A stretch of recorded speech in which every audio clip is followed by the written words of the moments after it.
Amis lecteurs, le 30 juin 1960, la RD Congo a eu son indépendance. Mais 52 ans après, on a toujours l'impression que cette indépendance est illusoire et que les décisions se prennent en dehors du pays et plus spécialement ici en Belgique. On l'a vu lors des élections de 2006, la Belgique savait déjà qui devait être président. En 2011, M. Didier Reynders est un des rares hommes d'État occidental à vouloir aller légitimer les résultats sortis des urnes, malgré le bourrage d'urnes, malgré tout ce qu'il y a eu comme tricherie. J'ai avec moi de grands organisateurs de manifestations ici en Belgique. Je vais demander leur avis là-dessus et surtout s'il y a quelque chose par rapport à ces voyages-là. Monsieur John Belch, Monsieur Alongo, bonjour. Bonjour. Est-ce que vous avez un élément à ajouter par rapport à cette position de M. Didier Reynders? Oui, tout à fait, Cheikh, et je te remercie pour l'invitation. Nous tenons à saluer d'abord toute la communauté congolaise, qu'elle se trouve dans la diaspora ou bien même au pays, et nous leur exprimons tous nos encouragements. Et bien entendu, nous tenons à manifester notre refus total. Nous nous insurgeons contre le voyage de M. Didier Reynders qui va au Congo pour asseoir une dictature. C'est un plan savamment élaboré de bourrage des urnes, de traficotage, d'abord de tripatouillage de constitution. Tout ça, c'est un plan bien élaboré. Nous appelons cela le Congo Gate. C'est un coup d'État international qui vise à un hold-up électoral. Donc pour combattre cet hold-up électoral, nous avons des manières, des moyens pacifiques comme les marches, comme les sit-ins et d'autres actions. Voilà que le royaume de Belgique commence à intimider et à terroriser le citoyen congolais dans son pays par des amendes, des expulsions. Tout cela se suit comme par hasard dans une chronologie implacable pour avoir une action psychologique.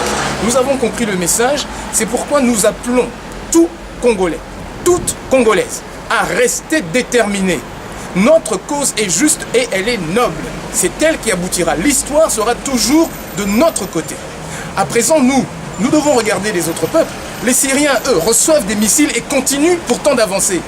Nous, c'est pas parce que nous avons reçu 2-3 amendes de 60 € que nous devons détaler comme des lapins. Non, notre pays vaut beaucoup plus que ça. Nos enfants nous regardent, nos descendants nous regardent. Ceci est une période charnière de l'histoire du Congo. C'est pourquoi ce vendredi 23 mars, à 14 h, devant la statue de Léopold II à Trône, nous vous attendons tous pour une grande marche Stop Reynders au Congo. Monsieur Reynders part au Congo, il pense qu'il ne va ramener, et c'est ce qu'il dit à l'opinion publique, il ne va ramener que son linge sale. Nous savons qu'il va ramener de l'argent sale, il va revenir avec les mains sales. De toute façon, au Congo, comme nous l'avons dit, il y a des pressings. Donc, en ce qui nous concerne, nous tenons à préciser que M. Reynders, qui a sous-informé l'opinion publique belge, qui a tripatouillé également le rapport de la Fondation Carter, est en train de mentir sciemment. Parce que des députés tels M. Dallemagne lui ont déjà rappelé que ce rapport de la Fondation Carter ne se lisait pas comme ça. Mais il s'obstine, c'est-à-dire que lui et ses parrains ont des visées très précises sur les richesses congolaises. Donc en ce moment, nous vous disons à tous de rester bien déterminés, de ne rien laisser, d'être avec nous le vendredi 23 mars à partir de 14 h à Trône et en fait faire en sorte qu'on cesse d'associer le peuple belge à tous les malheurs des Congolais. Chaque fois que le peuple congolais a eu à subir des affres dans l'histoire, on y a toujours associé le peuple belge. Léopold II, le peuple belge. Lumumba, le peuple belge. À présent, le premier hold-up électoral du siècle, de nouveau le peuple belge. Nous avons comme levier, mes chers amis, mes chers frères, le levier des élections. L'opinion publique, c'est notre seule arme, c'est notre seul levier. Et pour interpeller cette opinion publique, nous avons nos marches, nos actions pacifiques. Cette marche est autorisée. Venez nombreux, s'il vous plaît. Ok, monsieur Alongo, Didier Reynders, doit-il ou ne doit-il pas partir? Et s'il ne doit pas partir, pourquoi et que faire? Quel message? Naturellement et démocratiquement, Didier Reynders ne peut pas et ne peut jamais se rendre au Congo. Parce que le 26 novembre 2011, avant les élections, mais le pouvoir en place d'Hippolyte Kanambe a massacré la population. C'est une barbarie indescriptible.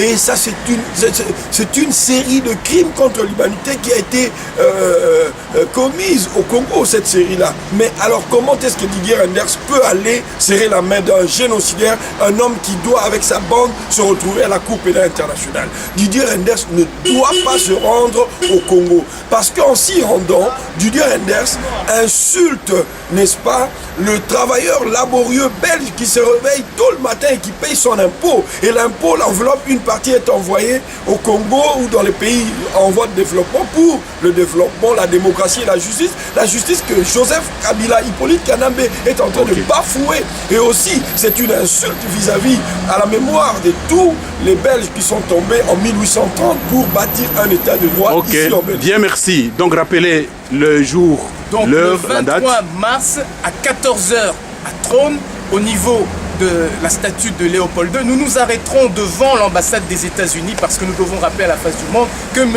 Obama a clairement dit que l'Afrique n'a pas besoin d'hommes forts, mais d'institutions fortes. Or, pour le Congo, M. Obama se renie. Le vote sanction n'est pas loin. Et M. Obama doit absolument répondre à M. Mitt Romney en donnant sa position en faveur du peuple congolais.